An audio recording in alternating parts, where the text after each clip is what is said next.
1, 2, 3, start. Sir, now I go to my next point. What is the general tenor of most of the amending bills? Interestingly, after 1956, we had the Amending Bill of 1969. There were two bills in 1964. The general tenor of the bill was known, whether it was restricting the corporate sector or it was liberal or for what purpose, but this particular bill is a little different in the sense that after the present government came to power, it announced policies which were very liberal to the corporate sector. Liberal does not mean that they can break the laws. Liberal means that the government lays down the framework of the industrial policy, and within the framework of that policy, government wants to give the corporate sector a little leeway to operate.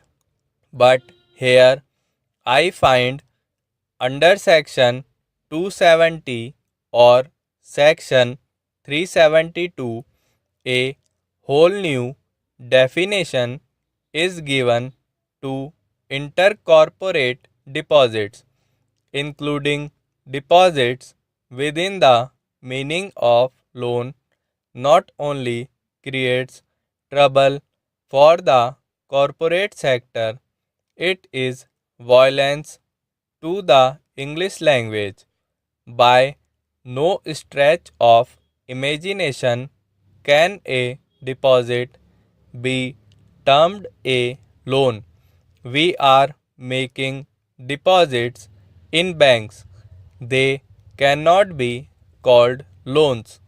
We are not giving loans under intercorporate deposits. To include it under the term loan is an atrocity, and it will only affect the small and medium entrepreneurs. The bigger companies can get enough loans from companies, from government institutions.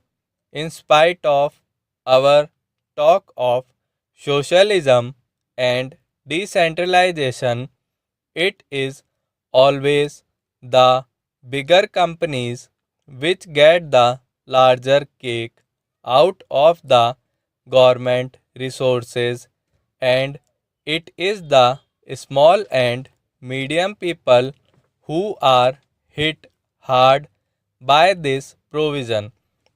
While ostensibly it is meant to protect the small man, the people who are really hit by the tenor of this bill are the small and medium entrepreneurs.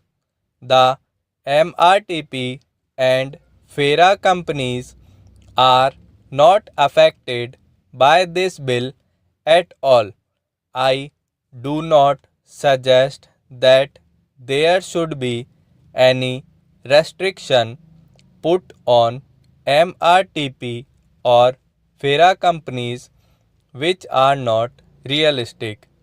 What I submit is, in the scheme of things, the industrial policy resolution from the time of Jawaharlal Nehru, which government still professes is a relevant document. I feel in terms of fulfilling those objectives, there should be restrictions only on MRTP and FERA companies. Small and medium-sized companies should be outside the orbit of most of these restrictions, only then will the company law be effective.